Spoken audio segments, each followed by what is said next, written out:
చెరసాల అధిపతితో ప్రభు అన్నాడు, నీవును నీ ఇంటి వారును రక్షింపబడుదురు అన్నాడు. జక్కయ్యతో అన్నాడు, నీ ఇంటికి రక్షణ వచ్చింది అన్నాడు. యెహోషువ అన్నాడు, నేను నా ఇంటి వారు అన్నాడు. దావీదు అన్నాడు, నేను ఏ పాటి వాడిని, నా కుటుంబము ఏ పాటిది అన్నాడు.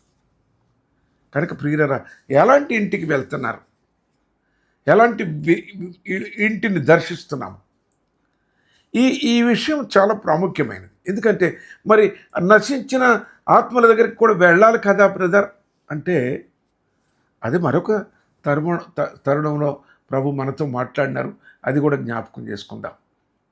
కానీ ఇక్కడ ఏమన్నారంటే, ఆ ఇంటిలో ప్రవేశించుడి అన్నారు, సమాధానమని చెప్పండి అన్నారు, అక్కడే బస చేయమన్నారు.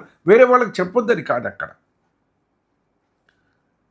చూడండి, కొన్ని చేయవలసినవి కొన్ని చేయకూడనివి కూడా జ్ఞాపకం చేస్తూ పరిచర్య వారికి అప్పగించినట్టుగా మనం గమనిస్తామండి.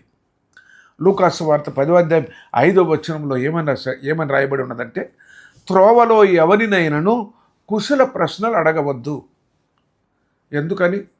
మొదట నువ్వు ఏ పట్టణంలో ఏ గ్రామంలో ప్రవేశించినా నీవు బస చేయ తగిన ఒక స్థలమును, అందుకని మీకు తెలుసో, మీరు ఆలోచించినట్లయితే మొట్టమొదటి ఆది సంఘమును చూసినట్టయితే ఇంటింటా కూడుకొనొచ్చు అంటారు.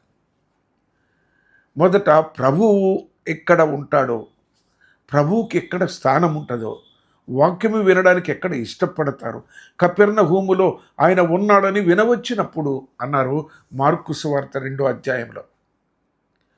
బేతనియలో మరి ఆయన సమాధి నుండి బయటకు తీసుకొచ్చిన లాజరుతో భోజనమునకు కూర్చుండెను అన్నాడు. అక్కడ పునరుద్ధానం ఉంది. కపెర్నహూములో అక్కడ స్వస్థత ఉంది, అక్కడ దేవుని వాక్యం ఉంది. ప్రియులరా, ఇవన్నీ దేవుడు ముందే, యేసుక్రీస్తు ప్రభు ముందే తన శిష్యులకి ఎంత చక్కగా ఆ యొక్క మిషన్ గురించి చెప్పినారు. అపోస్తలిక్ మిషన్ ఎలా ఉండాలని అపోస్తలులకు బోధిస్తూ వచ్చారు ఆయన.